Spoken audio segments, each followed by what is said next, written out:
Alright, let's cut to the chase. Why on earth would anyone try to remake Possession? That's not just a question, it's a full-blown existential crisis for horror fans. The 1981 original isn't some forgotten cult flick, it's a raw, unapologetic scream of a film that turned divorce into a body horror masterpiece.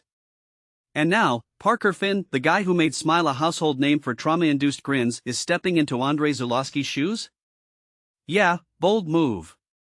Let's unpack why this remake feels like either a genius gamble or a train wreck waiting to happen. First, let's talk about timing.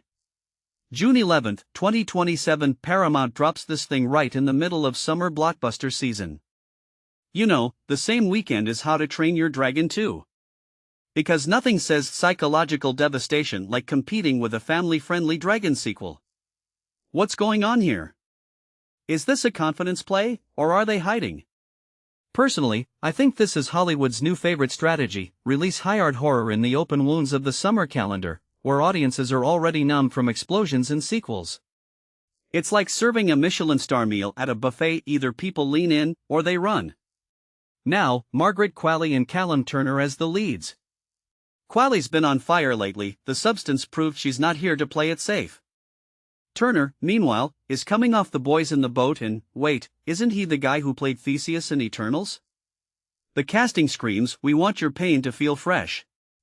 But here's the thing, Zulawski's original film wasn't just acting.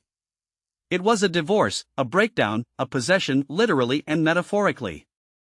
Sam Neill and Isabelle Adjani didn't just perform madness, they lived it. So how do you recreate that without just copying the screams? In my opinion, Finn's best bet isn't to replicate the original but to let Qualley and Turner build something new from its bones. Otherwise, this becomes a cosplay project, not a film. And let's address the elephant in the room: Robert Pattinson producing.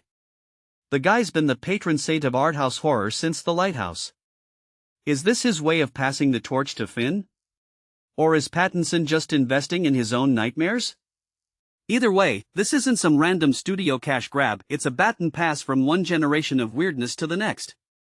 But does that justify the remake? What many people don't realize is that remakes aren't about the past, they're about proving something to the present. Finn isn't just revisiting Possession, he's asking if we're still as terrified of human connection falling apart as we were during the Cold War. Spoiler, we are. But will audiences show up for it? That's a different question. Here's a detail I find fascinating: Isabelle Adjani blessed this project. She called Qualley exceptional. That's a nice gesture, but let's not pretend Adjani's trauma, or Zulawski's, is transferable. The original Possession was born from a man being exiled from his country and his marriage imploding.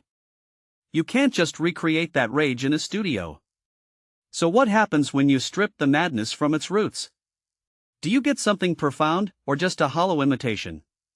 This raises a deeper question: are we remaking classics now because we're out of ideas, or because we're desperate to scream just as loud as the past? At the end of the day, I'll probably watch Possession 2027 with a mix of hope and dread. Maybe Finn nails it. Maybe he doesn't.